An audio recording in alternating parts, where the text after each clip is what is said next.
Thank you very much. Thank you for inviting me to this hybrid conference, and thank you for giving me the floor to talk. So, President and Excellencies and distinguished guests and friends, colleagues, I have the privilege of giving you some 15-minute, 10-minute orientation to the field as I see it, and thank you for giving me the floor first.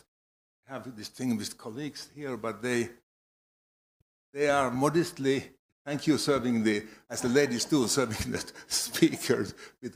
But I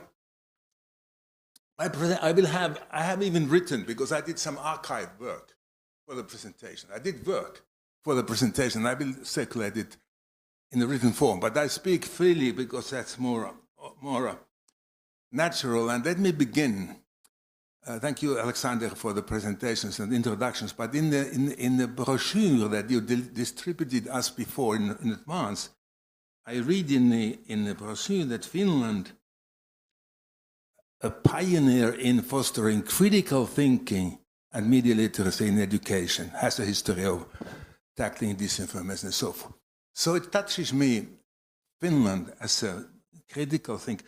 It brings me back a few years back, because it's very inspiring for somebody like me to see that Finland, achievements of Finnish people and my country are somehow interesting. I must admit that in 2008, giving credit to, it was not because of her, but giving credit to my North American colleagues, I was invited to Connecticut, and that was Connecticut State University, and they gave me a title to speak. I read it from here because I did study my past presentations. That was, "Is Finland leading the way to a creative knowledge society?" I was asked to give answer to that question, and why did the Connecticut people and the teachers, particularly in Connecticut, wanted me to, or somebody from Finland and me particularly, to come to speak about this topic, was that in their mind Connecticut is about the size of Finland. People have the same type of ethnic or whatever background, and somehow they are likewise advanced in their own opinion like Finland. But however, Finland always ranked higher. All of the indicators show that we have better results in education, in technology, and they wanted to hear from somebody like me, what is the secret? So my answer was, I have the text somewhere in full, but in brief, of course I first said that this is, you shouldn't trust too much the indicators or ranking countries. It's not a reliable scientific way. But I was very proud of being there because, I say why? Because what I said in one of the topics I wanted to say was, we have introduced in Finland the research to teacher education. And why I was so proud to say that, because I was just appointed by President Ahtisaari to raise the research aspect of teacher education.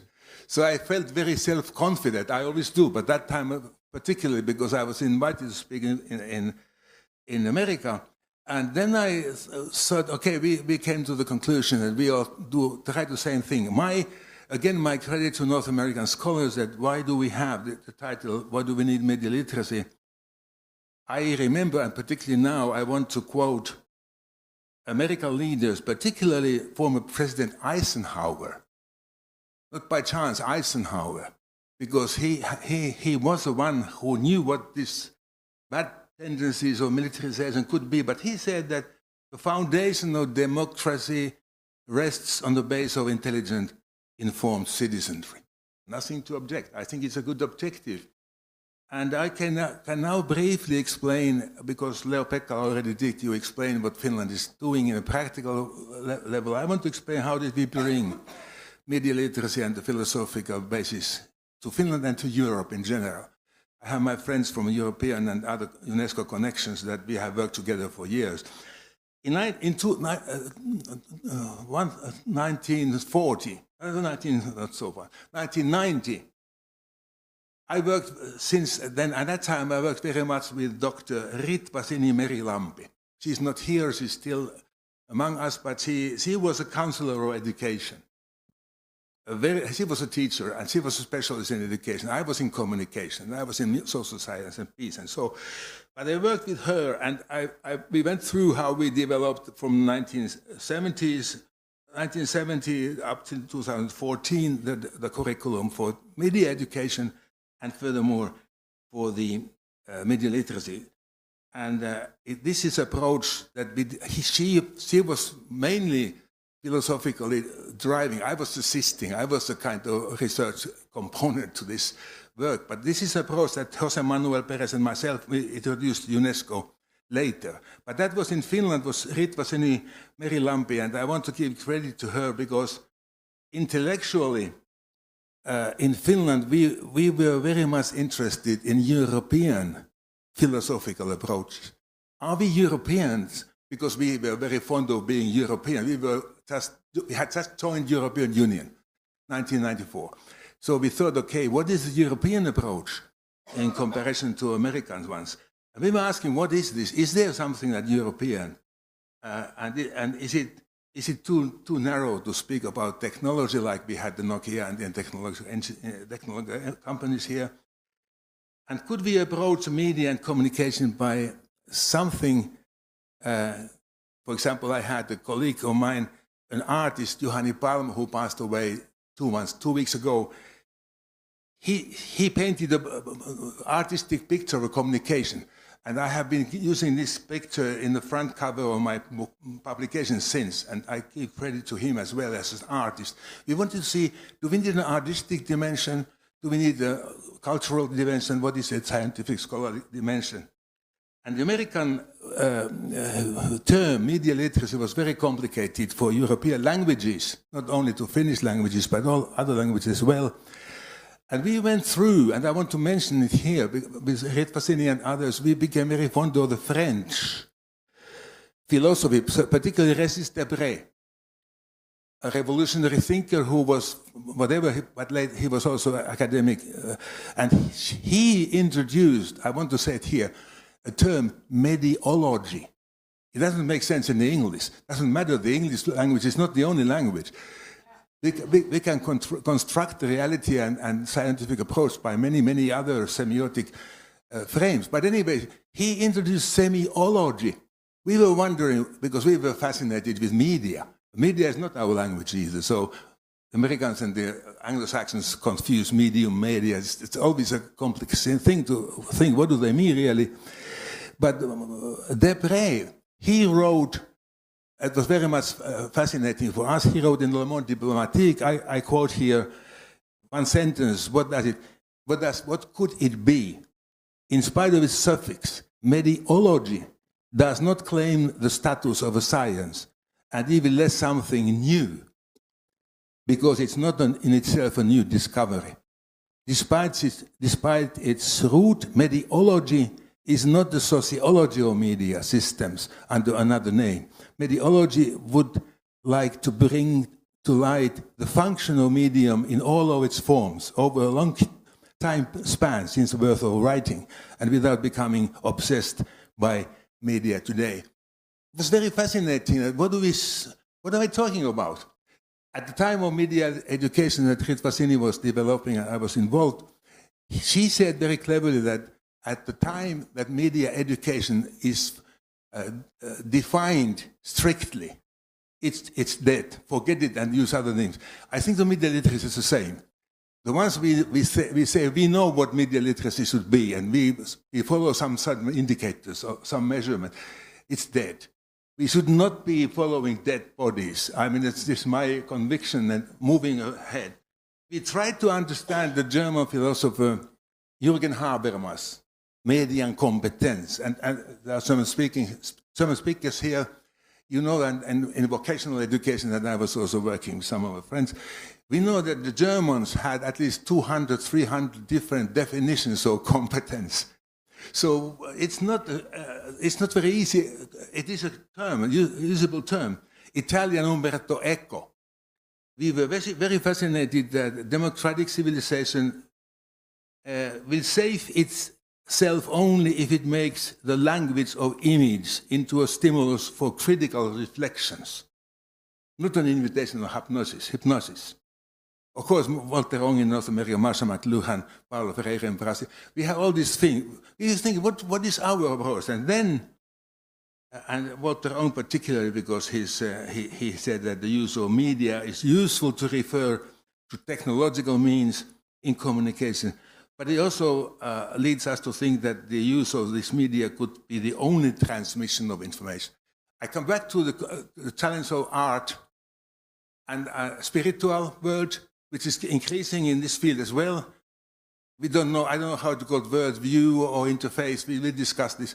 So other dimensions that we haven't defined and could not be defined so strictly. But today, the discussion of media literacy is so very much strong influenced by the climate of opinion, militaristic climate of the world. We need to understand that the military is moving towards cognitive warfare and cognitive dissonance, including confirmation bias, will be central. But the important thing I want to say, I still have some minutes, I want to say that I went to the archives. How did we bring, and what did we, after these considerations of Europeanness, or Finnishness in its content, how did we bring the concept media literacy into the European level debate? And I went back to the documents from year 2000. It was European Parliamentary Assembly of the Council of Europe, because they had the session on media education and the committee. The session was chaired by a Finnish Dr. Tytti Isohokana Asuma. She was former Minister of Culture here. They wanted, and she wanted me to speak to the Parliament about what is this. So I had another chance of talking to important audience before you. It was year 2000. And that was interesting because they started to define what is the goal, European goal. And Europe, unlike America, I don't know Canada, but unlike America, Europeans work through parliamentary resolutions, decisions, committees, and long, slow move of anything, if anything comes at the end. But I went through the committee official records, and I'm very proud to see I could quote them, but I just say one sentence, because I was then asked by the parliamentarians, what do we mean? What do I mean? I was free to say what I thought is relevant. I said that I explained that the term media competence in German, social competence in Spain, pedagogy, media literacy in Scandinavia. And then the definition definitely the ability to communicate competently in all the media and so forth. So this is documented. It's not my wording, but it's documented as my words in all official documents of the Parliament of Europe and Council of Europe, 2000. So it was not, by the way, this is not very fair. I was not that important. They didn't know, the ignorant politicians, I'm sorry to say, the ignorant politicians, they didn't understand what they asked for me, and they didn't understand what did I answer. Because I did really gave them an introduction to the American thinking. I was following James Potter, Media Literacy, literally, a very thick volume of media literacy, and of course I adapted it as if it were my thinking, but it was not. It was his thinking, and I was borrowing, American scholar, and it was accepted, and it was based, and next to me in that parliamentary session was sitting a lady from the European Commission. She was Mrs. Maruja Gutierrez-Diaz. She was very capable leading that unit. He was head of the unit, multimedia and so forth, Directorate General. She said to me, I was sitting next to me, she said, listening to my talk, could I come to the European Commission to give the same presentation to the Commission? Of course I could. So I went, next step was to go to the Commission, and she has, the term at that time was image education and media literacy. And my undertitle was Approaches to Media Literacy and E-Learning. we come back to my original comment that the knowledge society was strongly believed to be created by technology, by e-learning. And media literacy came as part of this e-learning massive project of the European Commission. Maruha herself explained this in a publication by us in the Communication and Learning in the Multicultural World. It's not available anywhere. It is sold out. It is 2 copies left in my archive. But I can, after consultations, I can consider lending you the book. But the thing is that she then created, Commission created the media literacy expert group. Jose Manuel and some others, Paolo was there, and Leo is now latecomer. You are a newcomer, you are a younger generation. We were the beginners. So it was created, and that was as Maruha explains, for the bureaucrats. I hate to associate myself with the bureaucrats because they follow always the orders. They're opportunistic because they have to follow the orders of the superior. But they did understand that Maruha is one of those great bureaucrats that there's too much technology, attention to technology. Instead, what was needed in the European context was a cultural, humanistic approach to the new culture. It changed the way we thought, because there was also a digital literacy group and so forth. It changed the pressure by the industry and by even the press industry towards certain goals. And then the European Parliament created these things. And I want to close. I think I'm overdoing my slot, but still I want to say that in the debate today, we are very much influenced by the worsening of international relations and in all of this. And I'm very happy to be here, invited by the organizers, and I'm very happy to see that certain governmental representations are here. I keep distance. I'm not representing Finnish government. But I'm very proud of being Finnish, or not nationally, but let's say a Finnish citizen. And the media literacy, as is titled here, we are shaping tomorrow's mind. I want to finish by one observation, because UNESCO Constitution, we are defending a UNESCO consultants is building peace in the minds of men originally, and now it's also in the minds of men and women. Building peace, and now we are building media literacy is shaping tomorrow's mind. I want to go back to the UNESCO Constitution because this is my final but very long conclusion, because I was working also with UNESCO consultation, but I was working as a president or rector of the University for Peace in Costa Rica in 1986-89, and I met in 1988 the former president of the country, Don Jose Figueres Ferrer, who in 1948 dissolved the military installations and forces in Costa Rica. And he gave me the book. I was in his home. He showed that this is the last weapon ever used, machine gun, in Costa Rica. He showed it to me, and he gave me a book and a picture where he was personally leader, head of the government of the country. He was breaking the walls of the barracks and transforming them into schools. Very encouraging. And if you look at the old picture, it's very bad quality in today's technology, but the picture is real. It is a news image that you don't get today.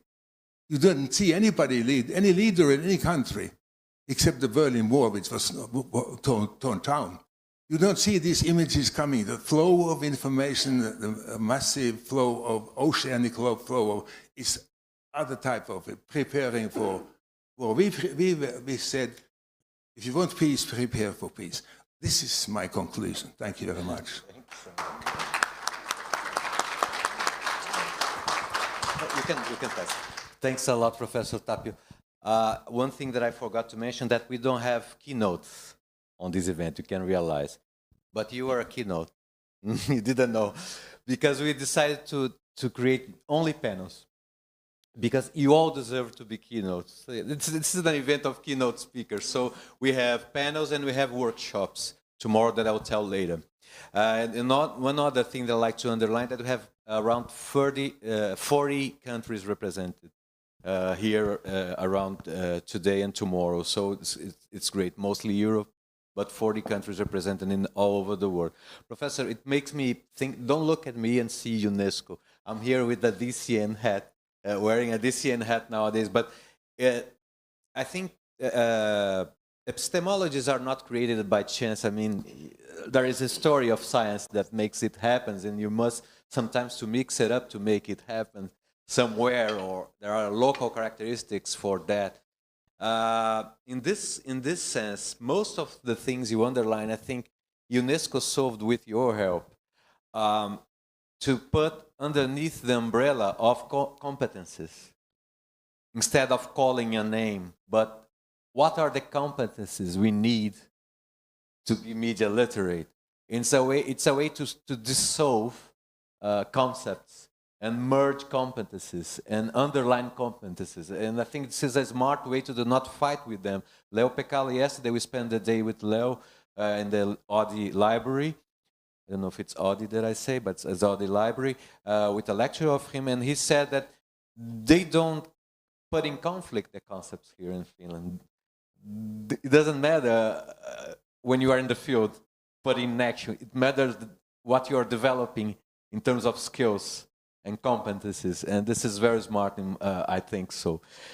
Carolyn Wilson, please, the stage is yours. I like so much to understand how is first of all, what's the McLuhan Foundation, which I think is important for us to understand too, if we can give a brief explanation. And also, in Canada, we've been following Canada for a long time, but there was a kind of, I can say the last 15 years maybe, or 12 years, I missed information, how's the state of art there, of the things that started decades ago. So you can update us with us. Thank you very much for being here. Pleasure, thank you. Okay, and I've got a few slides. Thank you very much for bringing those up, and I control them from here? Correct. Yes. Dana, did she control the presentation from here? Yeah. Thank you very much. Great, thank you. Well, it's wonderful to be here this morning. Thank you very much, Alexandre, for that introduction, and thank you to our hosts for organizing this very important and impressive event. How lucky are we to get to be here together to engage in this kind of discussion and debate.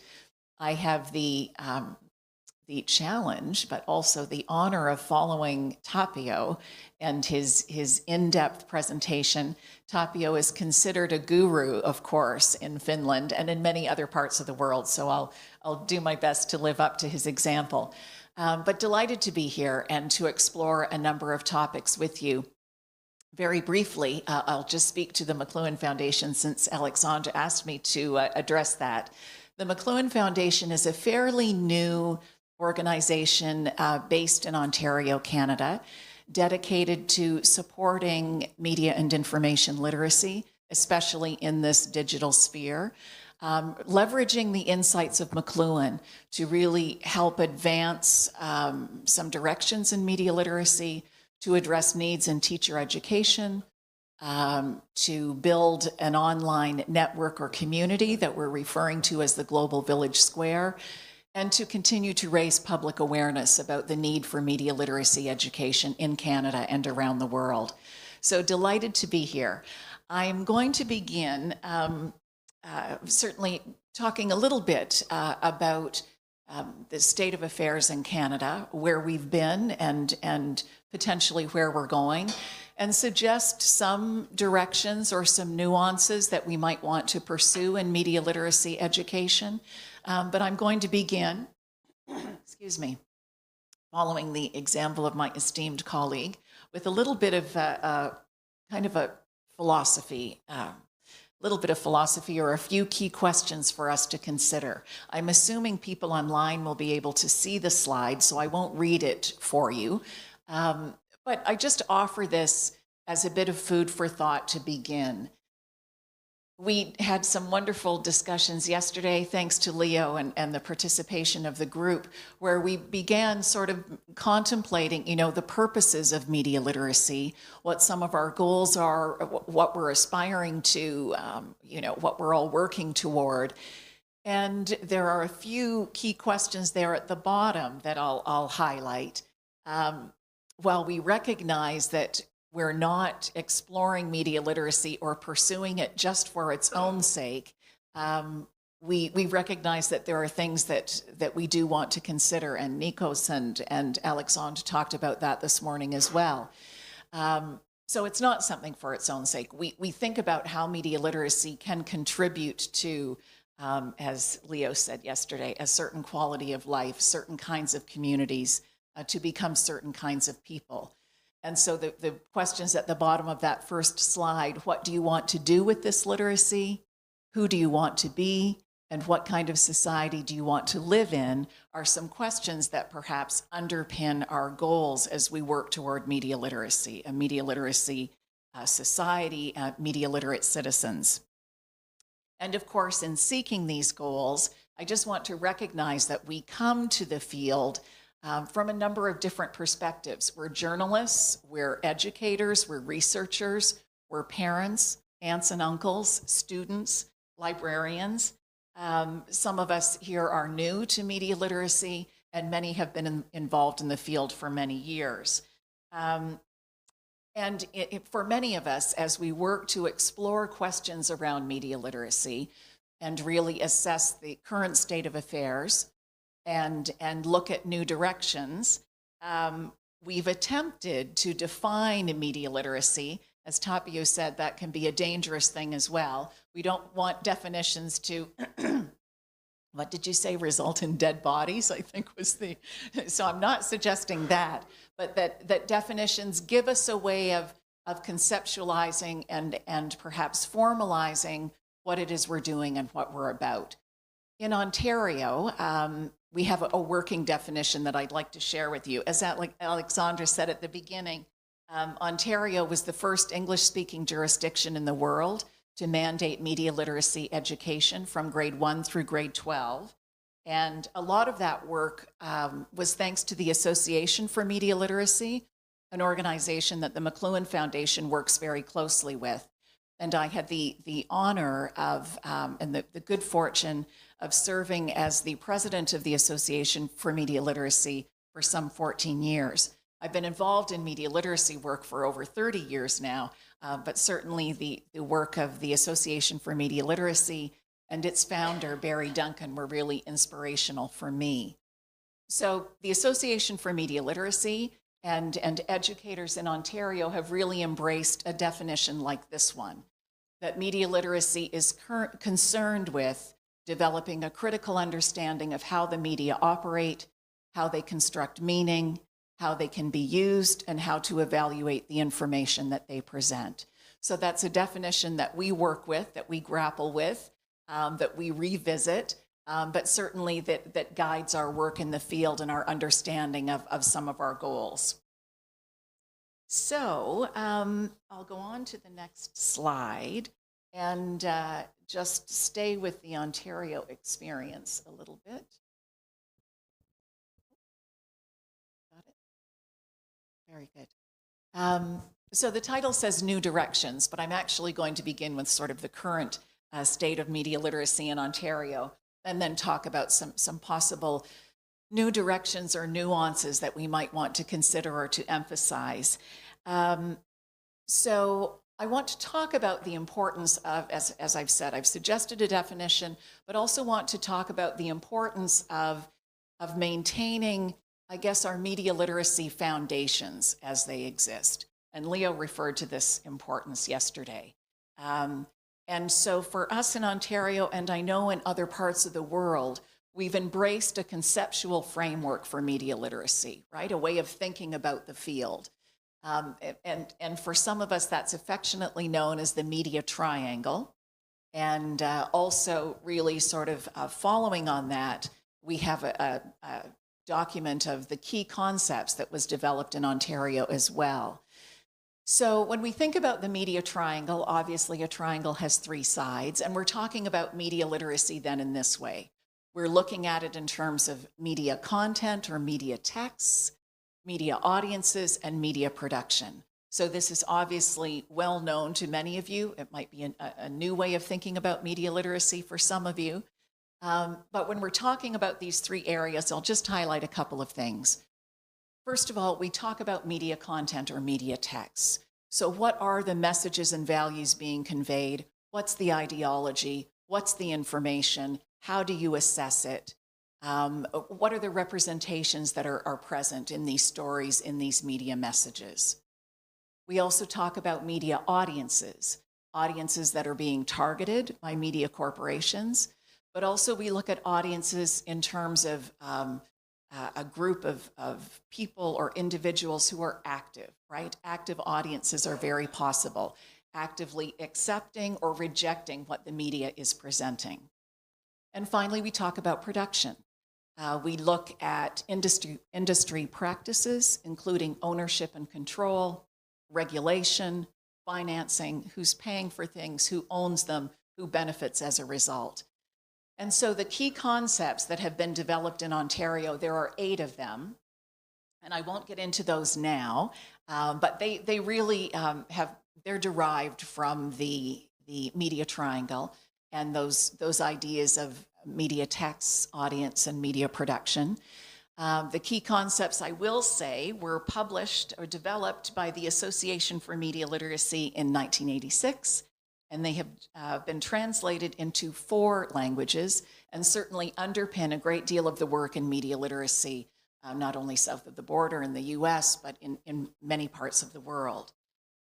So the Association for Media Literacy really played a foundational role in establishing this conceptual framework that serves us, I think, in a number of ways. And I will suggest that the key concepts and the media triangle are important because they give us a way of thinking about the field of media literacy. They offer us a common framework for discussion, a common vocabulary, and I know for teachers and students working in the field, they offer also a number of critical entry points, right, to explore, to enable us to explore media and technology in a critical and coherent way. So I do want to sort of advocate for the importance of some of the foundational building blocks in our field, if I may. But the second part of the slide suggests something a little bit different, which I'll refer to as well. And that is that I'd also like to argue for some slightly new developments or perhaps an emphasis on some new areas of media literacy and encourage us in some ways to expand our view a little bit and to incorporate a couple of perhaps new areas of focus. You'll recognize that as Alexandra said before, Marshall McLuhan, of course, is a Canadian communications scholar responsible for coining such phrases as the medium is the message and predicted a global village long before the internet was invented. So quite a prominent communications scholar. And I would encourage us in some ways to revisit the work of Marshall McLuhan, given this digital era that we're experiencing now. McLuhan, is well known for many things, but one of his key areas of focus was that he encouraged us to pay attention to the impact of technology itself, regardless of content or even its intended purpose. Content is always going to be important, of course. I'm not suggesting it is not, and I'm not suggesting it become marginalized either. But certainly, having lived through the COVID experience, the COVID pandemic, certainly what we're facing now with AI, with artificial intelligence, I think it behooves us to begin paying attention to technologies and the ways in which they're influencing and shaping our life and our work today. So I've got a couple of things for us to consider there. To to examine and look closely at the impact of technology itself on humanity. And I was sharing some of these ideas with a colleague of mine, and he said to me, oh, that sounds a bit dramatic, the impact of technology on humanity. But if we think about it carefully, technology really is impacting almost every aspect of what it means to be human today. And I had a conversation with a high school student not so long ago, and she talked to me about the fact that if she's not engaged with technology, if she's not participating somehow in an online environment, if she doesn't feel connected, she doesn't feel she has an identity. In fact, she said she doesn't believe she even has an existence outside of this technological environment, these technological worlds that have been created. So I think that's an important thing for us to consider. And then the next part connected to that, the impact of technology, has to do with the impact of technology on other life forms. And certainly many of us have become aware of the work of Antonio Lopez, a colleague with whom I look forward to working closely on a number of areas related to the impact of technology on media environments.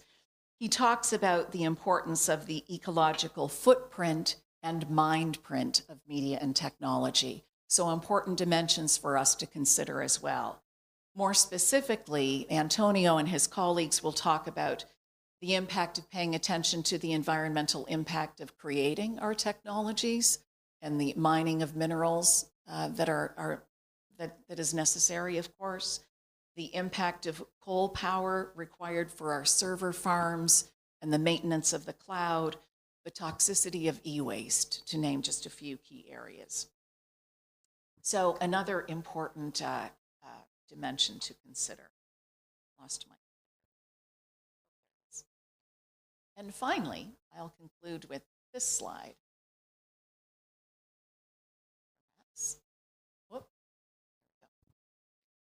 So the image of the light bulb, symbolizing all the great ideas, the big ideas that we're going to have here, of course, but also symbolizing something else for Marshall McLuhan. He loved to use the light bulb as an image to represent the impact of technology.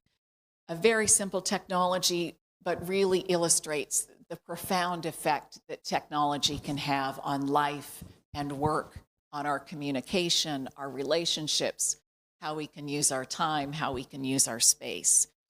And he really emphasized and believed that all media and technologies impact individuals and society, regardless of any content they might convey, regardless of even intended purpose. And I think the light bulb really illustrates that quite effectively. So for our students, of course, we want them to think about current technologies that are impacting their lives, their relationships, their communities, their work and leisure time. Is there evidence that our social structures are changing as a result? And we could talk about the impact of mobile phones, right? Under a lot of discussion, certainly in Canada and the US, I know. We can talk about the platformization of the classroom that was raised yesterday in terms of the impact of technology on schools, classroom, and learning. And of course, we could get into a discussion about the impact of artificial intelligence as well. Not that I really need to convince you of the importance of that. And just to conclude then, McLuhan reminded us also to pay attention to 4 key areas when we're talking about technology. That it will always enhance something, it will always also marginalize or perhaps make obsolete other dimensions. It will often retrieve something from the past, and if it's pushed to an extreme, it will flip into something else, right? With significant consequences, opportunities, and a significant impact as well. So I'll conclude with a couple of final questions. We want then to be able to think about, in media literacy, to think about the technologies that are taking over older forms that perhaps we relied on for life and work and communication. What effect do these technologies have on our thinking, our behaviors, on our attitudes, as well as the surrounding environments in which they exist? And finally, we also, of course, are aware of the impact of all of this on our teaching and on our learning, right? And it takes us back to the key concepts that I was talking about earlier from the Association for Media Literacy, but also some of the questions that I posed for you at the very beginning. So when we think about where we're at in media literacy, when we think about the goals of media education, what are some of the new areas and opportunities that we want to explore and discuss? What are some of the areas that perhaps are worthy of renewed interest and exploration? And finally, some of the questions from my very first slide. When we think about all of this, and I offer these as really just ideas to consider, what do we want to do with this media literacy and our new directions? Who do we want to be? And what kind of society do we want to live in? And finally, how can our work in media literacy education help us to create that? Thank you very much.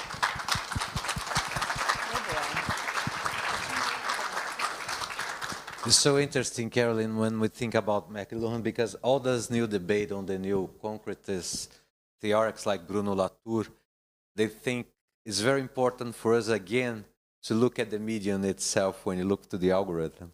He said it's a way back to look to McLuhan again and say the medium itself, the network itself has the answer. Is the critical space, is the space for critical thinking.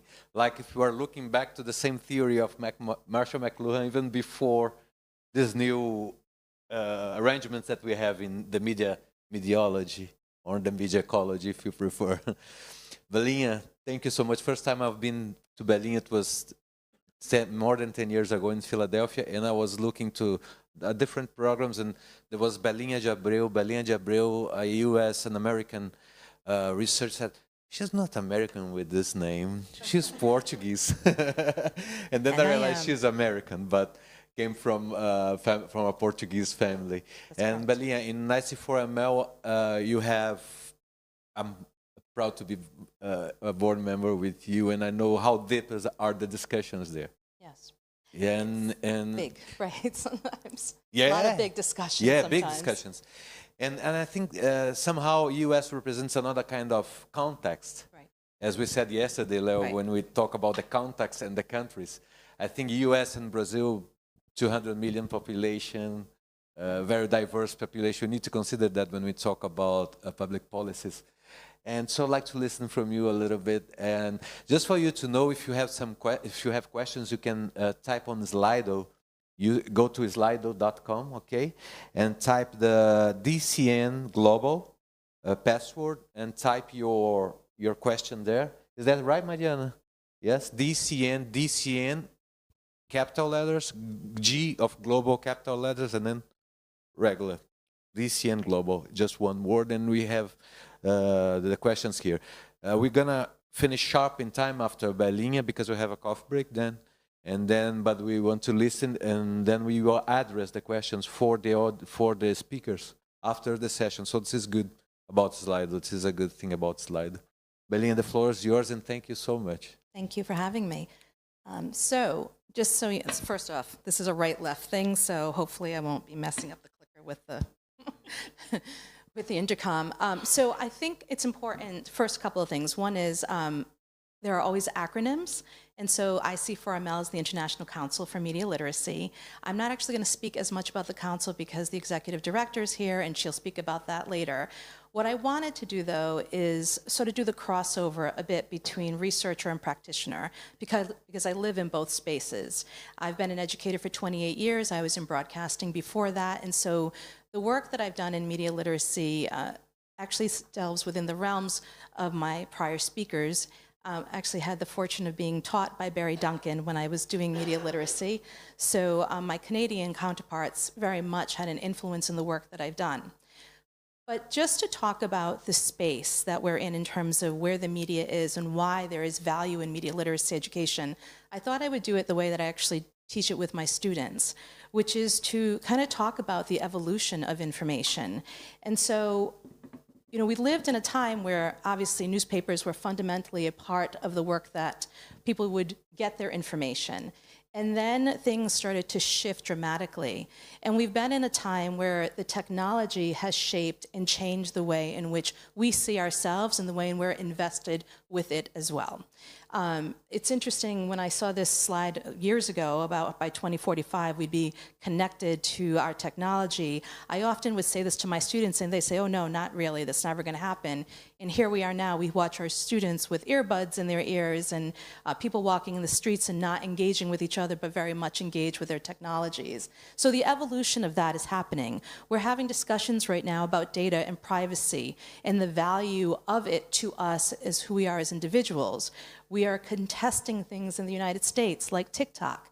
Should it be around? Should it not be around? Are we going to eliminate it? Who controls the way in which we actually have these conversations about what information is and its place within our lives, such as the influences, which I know Matt mentioned previously? They have an impact, and we forget often that this current generation does not see the media the same way in which the traditionalists do. So it's important to acknowledge that.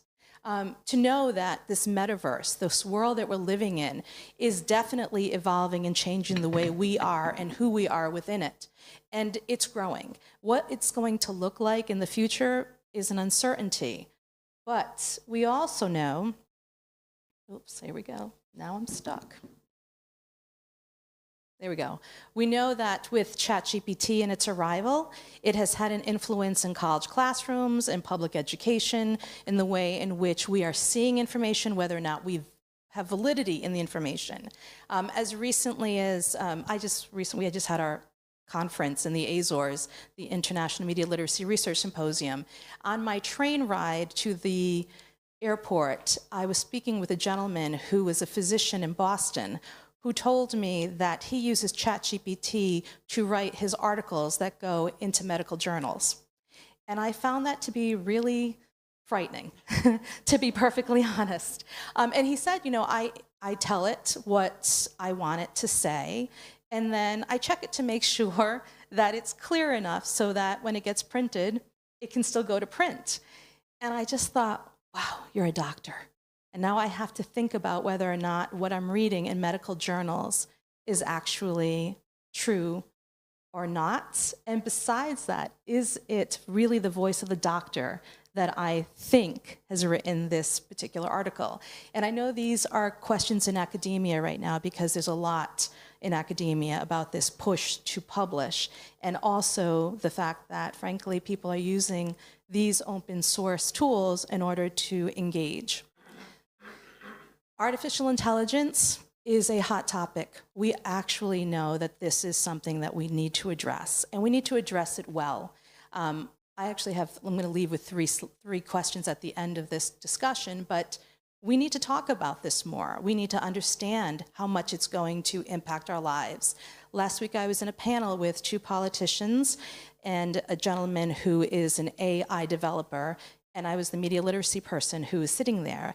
And I sat next to a gentleman who is a senator from Connecticut, who basically said, well, AI is an economic boon for us. We need to jump on the economic boon. It's going to change everything.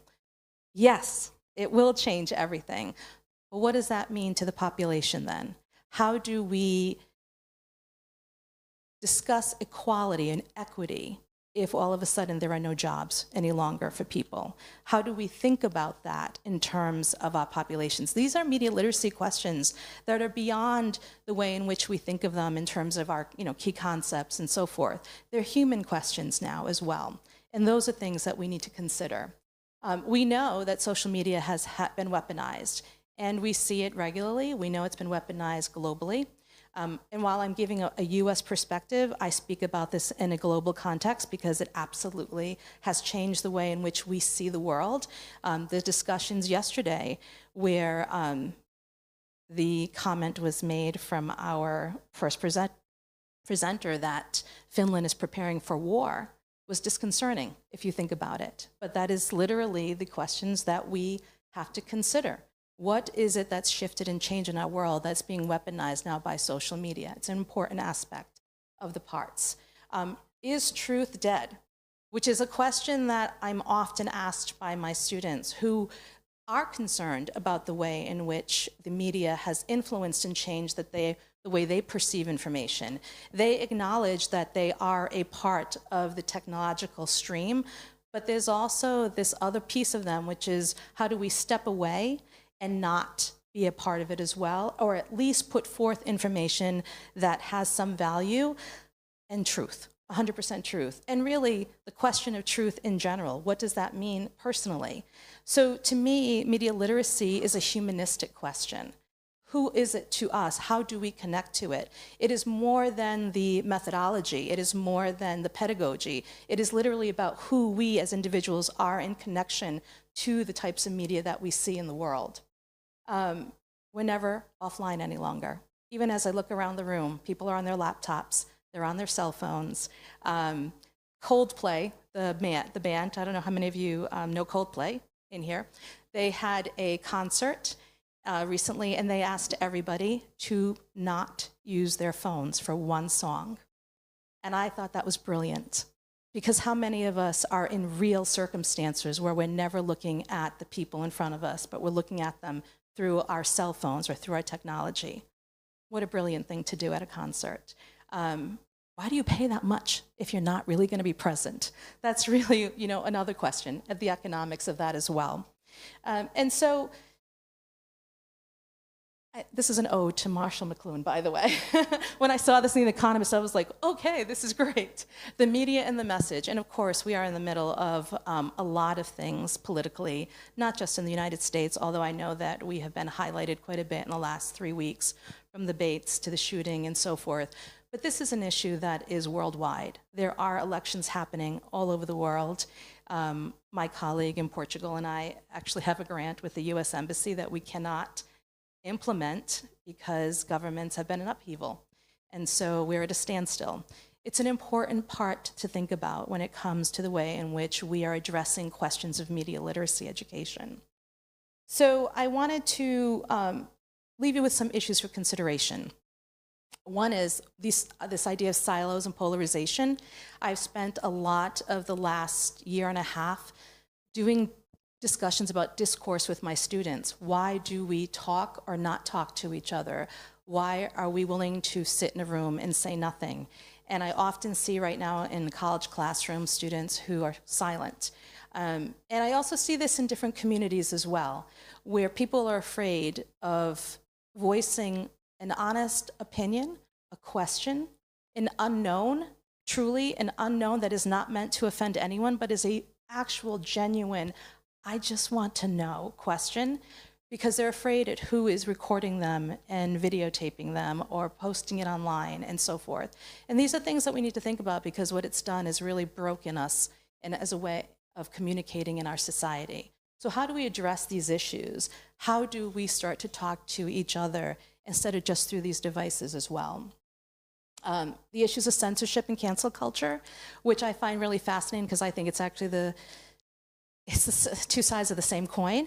We're in this point where the problems are there. We are, stopping one person from speaking and yet censoring material on the other end. And it doesn't matter what position you happen to be. It really breaks down the discourse in which we hope to engage within our own classes, our own countries, our own communities. As often as I speak as an educator, I often find myself in places where people will ask me about media literacy, and just because I'm not going to delve into the definition part of the problem that we have with media literacy, one of the things that I was told recently by, I'll say a regular person, just because it was not someone who's in education. They were standing next to me and they said, you do have a definition problem, but the definition problem is that you don't know how to reach the everyday person. We're stuck sort of using academia and academic language to communicate to the general public about the way in which we want people to engage with media and to think about media. And so I offer that media literacy is about thinking, and thinking deeply, and thinking beyond what we perceive ourselves within the media, and also thinking to the other side of who that other person is. I would also like to make a point that we do need to have conversations about ethics, especially with the AI piece growing every single day, and BARD and OpenAI, and who knows what's coming next. Sydney, which was a Microsoft disaster. And thinking about, will AI help us or harm us? And this is a question I think that everybody should be considering, because with every piece that changes and grows our society, as I think Carolyn mentioned, and also our esteemed colleague here has mentioned, we do lose something. And we need to think about what we're losing just as much as we are gaining. And especially, I will say, in education, because often when technology is introduced into schools in whatever format it may be, we lose a piece of what we used to know, or our historical knowledge, even our humanistic knowledge. That gets lost in the process. And then I have to do this because, you know, right now there is all this conversation happening, as you mentioned, in Canada, in the US, in the UK. Do we ban cell phones and smartphones, the whole thing? Because there's a gentleman by the name of Jonathan Haidt who's written a book called Anxious Generation. It's getting a lot of attention. In 2019, there was this piece in the New York Times, which I thought was really interesting. And I kind of took a little liberty and sort of chopped it up a bit. I do think that smartphones are on top of us right now instead of the other way around. So I think that's another part of how do we bring some conscious learning, some true discernment to all of these technology pieces, but especially the smartphone, which is a very powerful tool and something for us to consider. And I'm going to end with that. I know I'm leaving you with a lot, but I think this is literally an important part to consider. This is how I usually talk to my students about technology, to really open them up to the capacity for understanding how deeply we must consider the work of media literacy education and the value of it within our own lives. Because one of the questions I know you ask is, you know, does it have an effect in democratic societies? Absolutely it does. If we don't have this piece, I think we've also lost a part of ourselves within it.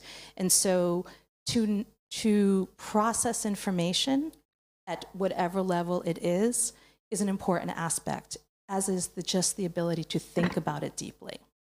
Thank you.